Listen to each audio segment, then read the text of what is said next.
New York, change of environment.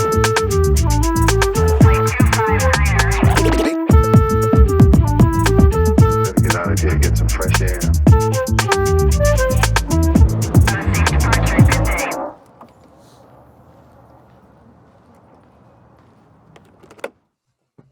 Hello, everyone, and welcome to the Always Moving Podcast, episode number 13. I'm your host, Lyndon Suvanto, and today we've got my friend Mark Times, Mark Coughlin. How you doing, my friend? Good. How are you? I'm good. It's sunny today.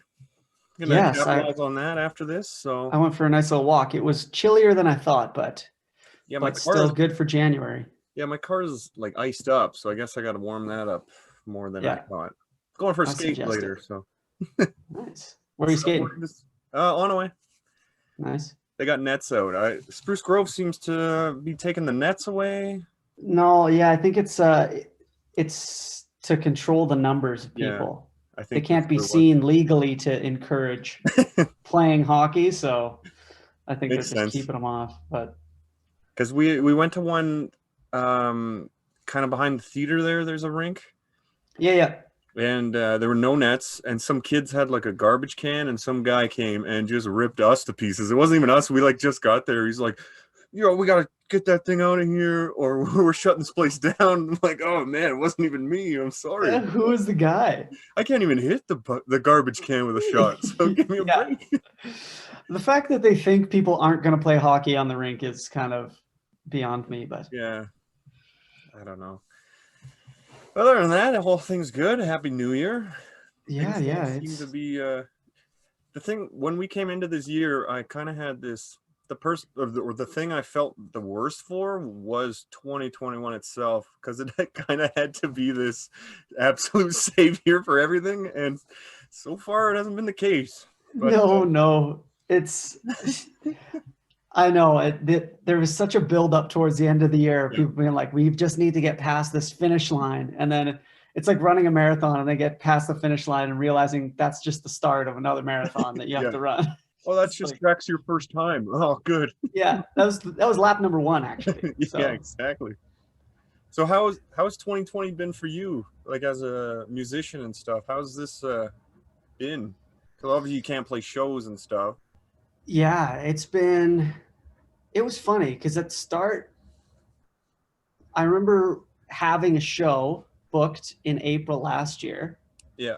In Edmonton. I was co-headlining with a friend of mine at Polar Park Brewery, and we were really looking forward to it. We both have like similar players in our bands that we hire. Yeah. So we had hired them together, and we were going to do this like show where we were both up on stage just playing. Like we both have our own solo projects, but it was going to be like a big band thing. Yeah. We're going to learn each other's songs and stuff, and we were really stoked for it. And then I remember that's when everything started coming out about like, okay, bigger shows are kind of canceling, and nobody really knew what to do. And then the closer we got to it, the more it was like, okay, there's no way that this can happen safely. And it was like, so within a span of 3 weeks, we went from, full blown shows. Yeah. To super excited to gradually getting to this isn't going to happen. Yeah, like the start of a summer, which is always the busiest season for gigs. Yeah. And then it was just whole calendar wiped out and no shows. And like, as much as the rest of the economy has kind of been opened and closed to various degrees between like restaurants and retail and stuff like that, shows haven't really opened at all. They'll be the last thing to get approved. So that's how it started. Yeah. But then as the summer went on, there's still a desire for people to see live music, of course. That doesn't go away. Yeah. So people kind of turned to outdoor shows or I joined this roster of artists called Curbside Concerts. Yeah. So we bring our own equipment and set up. Somebody just provides like a power source. Yeah. And we set up our PA system and play shows in parks or anywhere that's safe outside, really. So then I had a bout of like a month or so where I was really busy and it wasn't bad, but now winter's kind of put a damper on that. Yeah, As much as I like you, I don't know if I want to sit out there and watch you. Yeah, in the winter. Well, I don't want to sit out and play in the cold either. It's a nightmare. What were those shows like? Because like people kind of been indoors and stuff. Did you feel maybe a little more excitement than normal to have this entertainment for them, or? Yeah, well, it was interesting because a lot of it's just like it's all just acoustic solo shows because I Yeah. can't be sharing the stage with anybody. So that brings about usually a different kind of like a chiller vibe. Yeah. But everybody was just the audiences were so attentive Yeah. compared to if you're playing in a bar, Yeah. people are getting drinks Yeah. and they're chatting amongst themselves and like, but out in the park, they're just like happy to be outside, happy to be hearing music again. And the vibes were really great. Like they're some of the best shows Yeah. I've played in the past 5 years. Like, and everybody's super generous with tips and Yeah. support and buying merch after the show. So I actually had like one of the better months I've had in terms of income, just because I don't know, just because people were being Yeah. generous. So No, I understand. That makes sense. And so then looking forward to this year, if things don't really improve, is that kind of going to be a similar game plan going forward? Like when spring hits and summer, or have you thought far ahead of what kind of steps you'll take if things don't really improve too soon? Or yeah, I've been kind of debating this because it is a viable option to keep doing those outdoor shows. yeah, But I would much rather do shows with my band accompanying me, or at least like a couple of them. So if there's a way to do that safely, which I think there is, yeah, depending on, of course, what happens with the cases, yeah, I might try and set up just a number of shows and maybe do it myself rather than through like a group or organization or something like that. yeah. So I might try and set up kind of a mini tour or a show every couple weeks in different regions, that type of thing. But Yeah, it's gonna, I mean, it all depends. Like yeah, and that's the this year thing. has been the year of making plans and having them dashed and making other plans, and those don't work now. And Yeah, so it's been a big year of adaptation. But yeah. Do you think for you personally, going through a year like this, do you think it will benefit you creatively, or do you think it might stunt it or give you a different type of inspiration than say normally? Or yeah, I mean, I had this conversation with another songwriter friend the other day who he was asking me like, how's things going? Are you writing a lot? And like, I told him not really, like I haven't been writing a whole ton. And he said, me neither. He was like, I can't seem to, yeah, he's like, it doesn't feel right to, I don't know. The way I feel is that given everything that's happened with like the Black Lives Matter movement this summer and just this year and like what's going on in the States and just the kind of glaring inequality and hardship that's going on across the globe right now. Like for me as a straight white guy, cisgendered, it feels weird to kind of put up my hand and say, this is what I think about this right now. You know, I think there's a lot of my voice being represented already in my perspective. So I don't necessarily feel the need to like push for that right now. Yeah. Well, I understand that. Yeah. It's kind of more like a time of listening and, being the audience rather than the performer at the moment, you know? So that's not to say that I won't be writing like I was last year in the future. Yeah. But it's definitely been like a year for reflection and kind of putting slowing down a bit and Put things in perspective, kind of take a Yeah. step back and kind of look at it type thing. Yeah, for sure. Like, and I think it's been good in that way for a lot of people in the music industry because it's such like a hustler's, it's such a hustle and a grind that you can really lose track of where you're at. Like, I kind of compare it to swimming in a lake. Like, if you're swimming in a lake doing a front crawl and you're, you know, just got your head down and you're doing your strokes, like, it can be very easy in the pursuit of just like doing the thing. Yeah. To lose sight of like your direction. And all of a sudden you like, this year has been a moment where everybody has stopped, kind of been treading water, looking around, collecting themselves. And now it's like, you're plotting a new course in this next year by necessity. Yeah. And yeah, I think it's going to be very interesting. I know some musicians who have like, they did it for years, as long as I've known them, and they're just like, they're quitting. They don't, not going to do music anymore. They've decided, which like the way the music industry has been going, and between like revenues drying up and nothing coming from streaming, despite the fact that everybody on earth is streaming everything right now. Yeah. Like, it's a really hard way to make a living. Yeah. So what was it like when you kind of first started out to now? Like, when you first decided, hey, I want to pursue a career in music, when did you kind of decide that? Was it pretty young age that you did that? And then kind of when you got in compared to now, was it more exciting then, or how do you kind of look at it from starting till now? I think music for me has always been like, I think it's kind of like a daily choice that you make. It's like, it's a marriage. You are in it for better or for worse because, well, I guess not exactly like a marriage, but you're in it for better or for worse because you love it and you're not going to be without it. Right. Yeah. So it was never like a conscious choice where I was like, oh, okay, like I'm doing music today for I'm a musician for my career.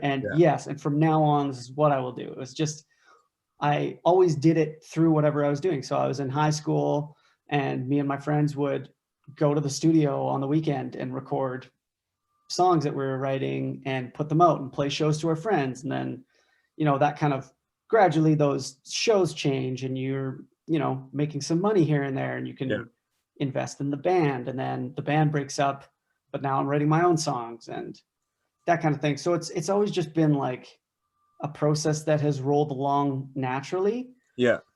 And, you know, over the years, I've come to kind of hone the business aspects of it, where it's more like you're just taking stock of what type of investment you make, both in terms of your time and effort and in terms of money, which of those are going to pay off in the long run. So it's kind of treating it more like a career, more so over time than, you know, developing the business aspect of it alongside, you know, just continuing to write songs because that's what brings me joy. Yeah. And play shows because I love to connect with people. So. Yeah. Before COVID, I went to your show in Spruce there. I loved it. It was, it was, the outdoor one? No, it was like a songwriters jam or whatever. That Ryan something. Ryan Langwan. Yeah. That was in Madison Krebs. Yeah. That was the last show before COVID. Oh yeah? Yeah, that was the last one I played, and then it got and then everything got shut down. I remember that was the first time I like thought twice about sharing a mic with someone. I was like, oh, should I be doing this? Like, is this the right choice? Yeah. Yeah. And now everybody has their own mics. Like, you just bring your own mic to a show now. Yeah. No, that was a cool show. And you did one of the songs I'd never heard, you sang a song about the Cossack Inn. And it was just like, I know this place. I haven't been there obviously as much as you probably have, but it's like this one really like connected with me and I enjoyed it. Yeah, I think that's really important to write locally. Yeah. There's enough songs about Nashville and LA and New York, like all these big cities. Yeah. Everybody knows the stories that come out of those. Like, and if you're not from there, if you're from there, by all means, write that. But I think it's important to represent like where you come from and be honest about it. Like, there's a reason that the Tragically Hip connects so profoundly with Canadians, because they write about, you know, the Paris of the prairies in Saskatoon, and like, you know, when I listen to the hip, you hear these references and you're like, I don't know if anyone that's not Canadian would know what they're talking about. Yeah, but they don't care. That's the thing. No, it's and like, it was beautiful. If they wanted to try and make that more general, their songs just wouldn't hit the way they do. Yeah. You know? So I think you can lose a lot of people. You can lose a lot of people in that pursuit to reach a lot of people. Yeah.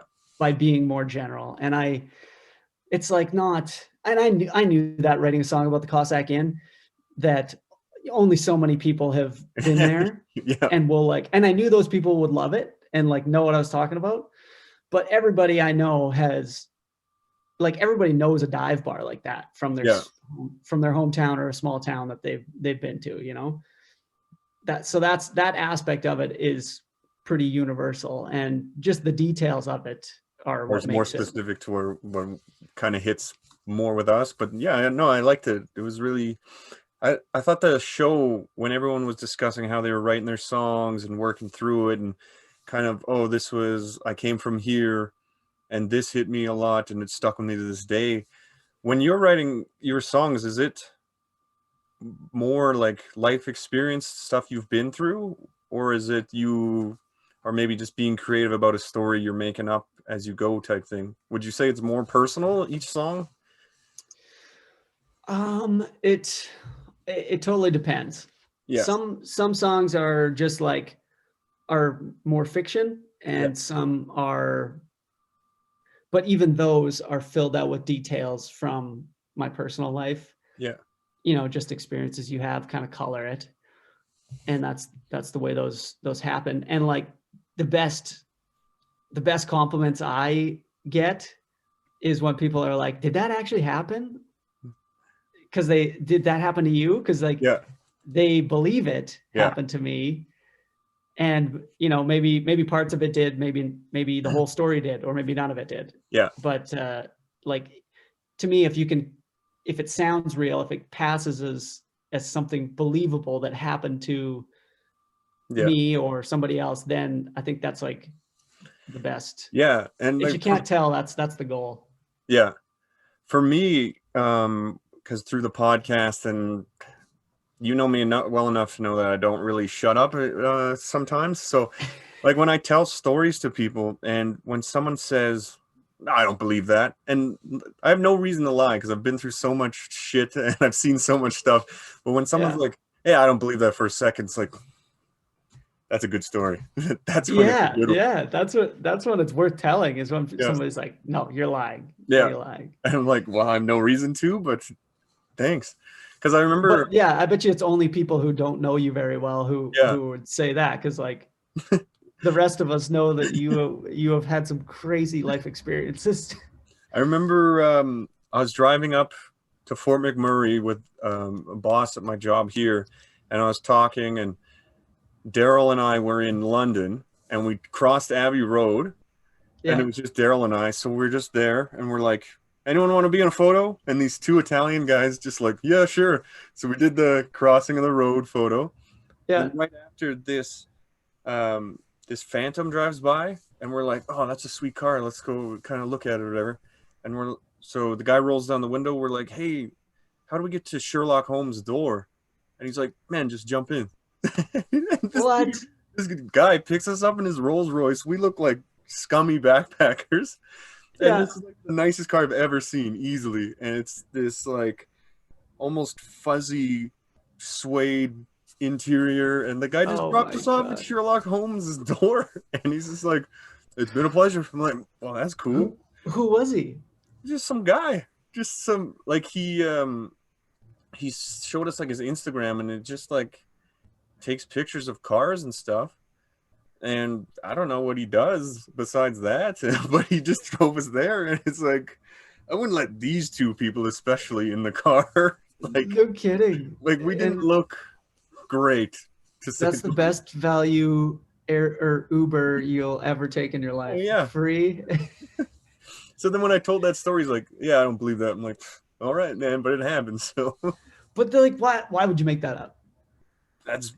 How could you pick specific to make that up? Yeah. And it's like, if you're trying to impress somebody with a story, like, why would you pick that one?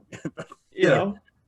I would go so much more extreme if I was making up a story that that's what I wrote me mean. to Sherlock Holmes. But that's the same thing with lyrics. Like if somebody, one issue I have, for example, with Carrie Underwood, I think she's a great singer and great performer, but when like mega stars sing about, oh, this guy cheated on her and now she's like poisoned his whiskey and he's dead and like murdering the husband. It's like, that's the example of the extreme case. That's like, okay, you know, in prison right now. Why are you admitting this? I get what you're doing. Yeah, I get what you're trying to get at, like girl power, but there is a much different way of expressing that. That's much more realistic and believable. Like there's so many examples of ways you could do that more subtly that I think appeal to me a little more. But I mean, Carrie Underwood's not writing songs for me specifically, but that's just an example. But if she was asking what my advice was. So that actually kind of transitioned nicely into a question I wrote down. Was like, as a musician, and you've been doing this for years, can you listen to just music and not be like, well, I wouldn't have done it like that? Or can you do it without critiquing the song and just be like, oh, you know, who did let the dogs out? You know, here's the question you always have to ask: who did let the dogs out? Yeah, that's a good question. I think maybe for a little while it was like that. Like I was being very hypercritical of songs and their structures, and like, oh, this is good structure, this is bad structure, and this is, you know, this is what I would have done, or oh, that like I would have taken it a different way. But like the older I get, the more I just find something that I appreciate in pretty much any song. Like even if I don't love the lyrical content, like I still appreciate the fact that Carrie Underwood can sing the phone book and like, you know, has a very beautiful voice. But yeah, no, I still enjoy it. Like I was never the biggest pop music fan, but this past year, I think my most listened to album was Dua Lipa. Yeah. Because the thing I appreciated about it is just like feel good, groovy as all hell. Like, you know, you're not going to get the lyrics tattooed on your back or anything and live by them as your mantra, but like maybe you will, I don't know. But like it was such a perfect like escape from the harsh reality of 2020 that like I totally get why people, you know, only listen to pop music or it's just it's very rare that I find like I can't find anything in a song to appreciate. Yeah, I think that's good, and that's something I think I'm not gonna say I'm the greatest singer in the world, but I'm not a musician, so everyone knows that either way. But as I just kind of get older, I find like I'm more just accepting of people doing what they're doing and being less like judgmental about, this guy's this kind of athlete, why are you doing that or whatever. It's just like, do your thing. Yeah. Like if it makes you happy, it makes you happy. And like, hey, if I'm doing what makes me happy, don't yell at me. But if it's within the law and I'm not hurting anyone, I mean, it shouldn't really affect too many people. I mean, it's just like a much more positive way to live your life, to go through and see somebody doing something and be like, okay, I wouldn't do that, but power to you. Yeah. Like it's way more uplifting way to live, just giving props where props are due rather than like shitting on someone for not doing it exactly the way you like it, you know? And that's something that like Dushan and I have talked about a lot, was like, you don't know what these guys are going through at that time. And it's the same thing, like maybe I'm a dick to somebody one day, but it's like, okay, but my car just blew up, so I'm sorry.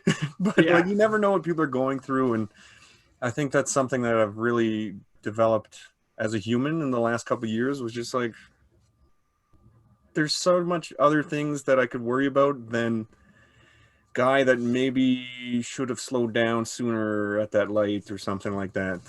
Yes. There's just so much bigger things to stress about, and in the grand scheme of things, and it's not a very productive use of your time to like get bent out of shape for shit like that, you know? Oh, 100%. So back to music and your life as a musician. Was there ever I'll ask the question, I'll show you my example, and I want to know if you Okay. have a moment like this. Did you ever have an oh shit moment where it's like, this thing's gonna change my life? You hear a song or you hear something and it would just really open your eyes to this new world? Because for me it was my brother's friend John. We had gone trick-or-treating and we're driving home and he put on Kickstart My Heart by Motley Crue. Yeah. And I loved rock music ever since. And it was like that. I still remember it. We get in the top of the driveway and the song plays. And for like years after, I would, because that was when they did their Red, White, and Crew. They released all their songs again, and it was all popular. So I like, this whole wall was covered with Motley Crue pictures, and like the one song just blew my mind. And Yeah, and I then still they remember kicked that. the door open. Was there ever a song or a riff or a music video that just like, wow, now that's something? Now this is like why I do it. Yeah. You know what? That happens to me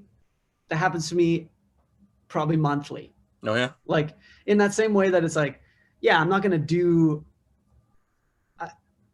I might hear something that I would do a different way. Yeah. But I always have that thing like, holy shit, this is moving me. Yeah. Yeah. Like you talking about Motley Crue. Like I remember the first time I heard Guns N' Roses, we were going on like a family road trip, and my cousins were over from Ireland, and one of them brought like the Appetite for Destruction CD, and we were listening to it like in the van, and I was like, holy shit, this is like, this is extreme. And I was just totally into it. And then she also had a Tupac album, and we listened to that, and like two of those, like a week-long vacation that we were just playing it all weekend. And I just remember being like, I must have been 12. Yeah. But I remember it like so vividly. Yeah. And it's the Motley Crue thing, same thing. I remember every detail that day. Yeah. Which is like, and I have different times in my life where it's like a certain song or album will remind me of, you know, they just burn memories into you that much stronger when you have it associated with the song. Yeah. So sometimes I'll even intentionally try and like forge those memories in like a really like strong, I need to find something that's going to suit this moment kind of, or what's going on type thing. Yeah. I get that. Yeah. So I get it a lot, and it happens. It's exciting. Yeah. It's very exciting. And that's, I think, exciting life. Reason, I like it. It's part of the reason why I think I've never lost interest in music, despite like, you know, you think after hours and hours and hours, there's only 12 notes. There's only 12 notes in the whole Western scale. So like, how many different ways can you play 12 notes to keep someone's attention? And it never fails. Yeah. That's so cool, man. And not only that, but like, how would I have something that I could make, that I like my version of these 12 notes, and I put that forward, and you know, it seems like such an overcrowded space, but you know, every single person has a different way of interpreting them. So yeah, that's so cool, man. Yeah, it's pretty infinite. Well, when you were growing up, would you say there was a type of music maybe that like Brian or your parents listened to that kind of shaped you as a person, or like influenced like your personality? Like for me, my dad doesn't listen to much music, or even the channel much music, but but my mom always would listen to like Elton John and ABBA and that kind of upbeat music from like the 70s. And then I feel like that really went into me being like outgoing and not really caring if people give a shit if I'm dancing or something. And I feel like that really kind of influenced me as an impressionable youth. Yeah, I think it's big. What your parents play is pretty huge. Yeah.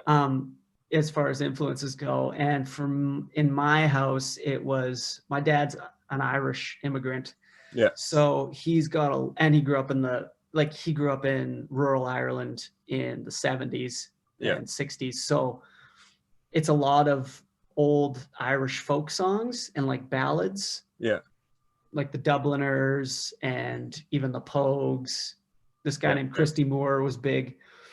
So I grew up with like, I think that's where my focus on lyrics comes from, because it's all about the story of the song. Story they're telling. And yeah, like Irish folk songs are 90% the story and 10%, you know, how you sing them and the music. But so I think that's where I kind of developed an ear for the story in lyrics versus a band like ABBA, like though they have great lyrics, it's all like about it's about the music. It's making you dance and like get up off your feet and groove, right? So that's probably influenced me. Like now I make country and folk music, and my mom was always playing country around the house. So she's from rural Alberta. So it's kind of like I think it's kind of, the music I make is kind of a natural version of that influence of the two. Yeah the ABBA, I'm not going to say all the lyrics from some of those songs are incredible, but I'm dancing. You put that on, I'm dancing. They got some great lyrics too. Before I get to a rapid fire, I got 5 rapid fires for you to wrap this thing up.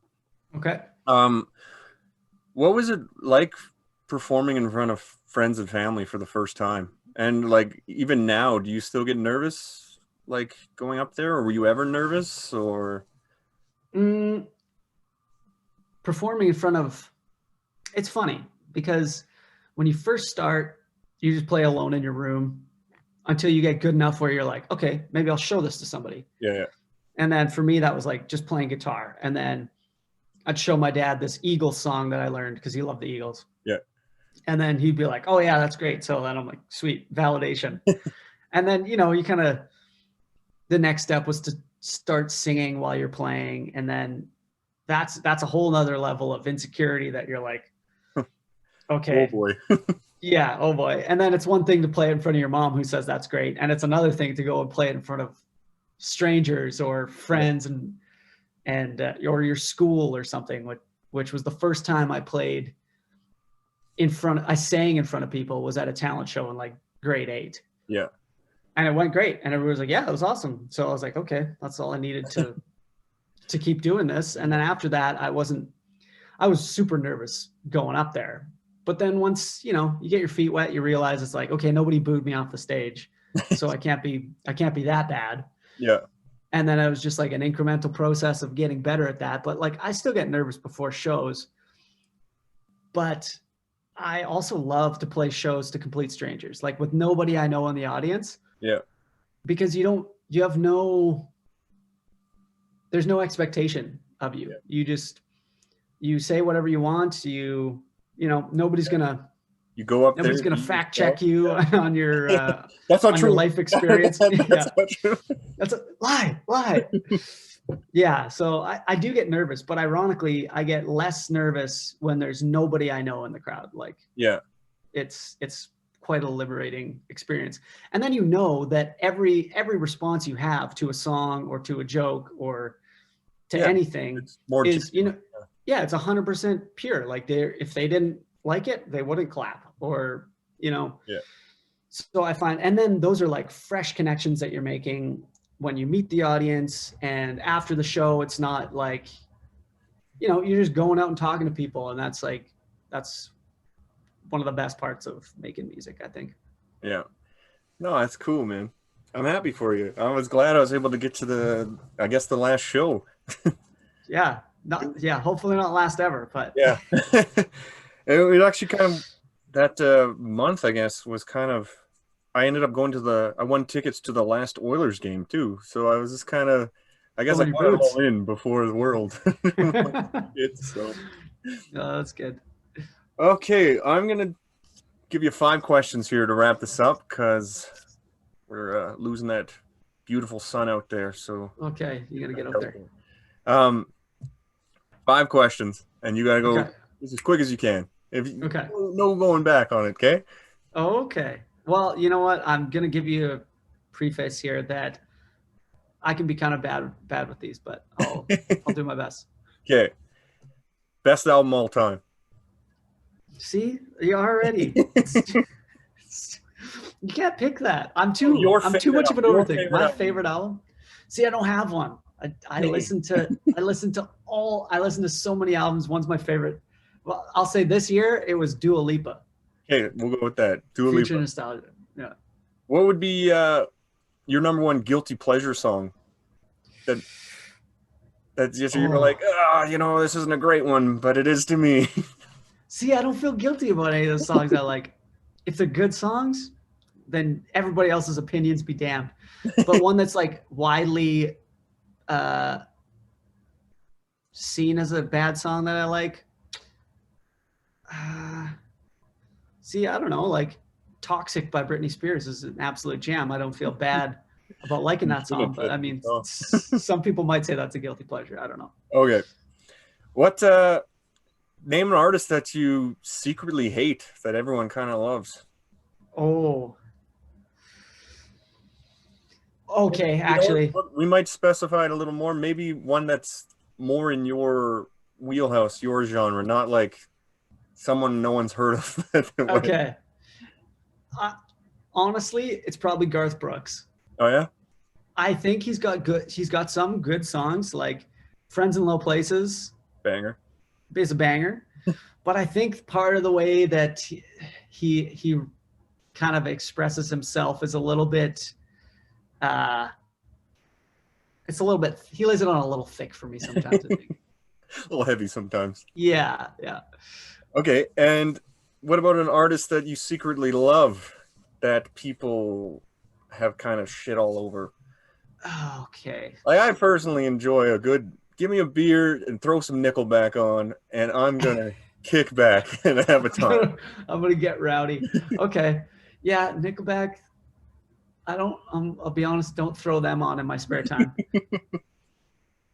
But actually, Harry Styles. I mean, he's not he's very popular right now, but also not really in my wheelhouse of music I normally listen to. Yeah. I probably only started listening to him because, again, he's kind of got this escapism of pop music in 2020 has been a big theme for me. Yeah. Because I normally am like into the narrative kind of folkier stuff, and that's what I write. Yeah. But it's been nice to not feel like I had to listen to that, you know? Yeah. Kind of get away. And I get that. Because I've kind of branched out on different types of music this year too, so it's been like, that's good. I like that. Harry Styles. Yeah. And your last one, music related, what's your go-to drink? It could be just a classic AGD wide mouth can.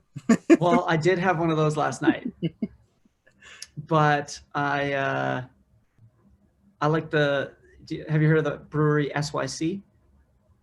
They're a Edmonton brewery. Yeah, I've seen the like Instagram or something like that. Yeah, they have a pineapple FOMO, it's called, a sour beer, and that one's pretty tasty. I'll put that as my favorite right now. We'll plug that later. Yeah, they're beauties. Well, awesome, Mark. It's been a good chat. Well, thanks for having me on, man. Yeah, I had fun. It was good. Yeah. And to everyone listening, check out Mark. Go get a pineapple FOMO. Throw your Dua Lipa on and sit back.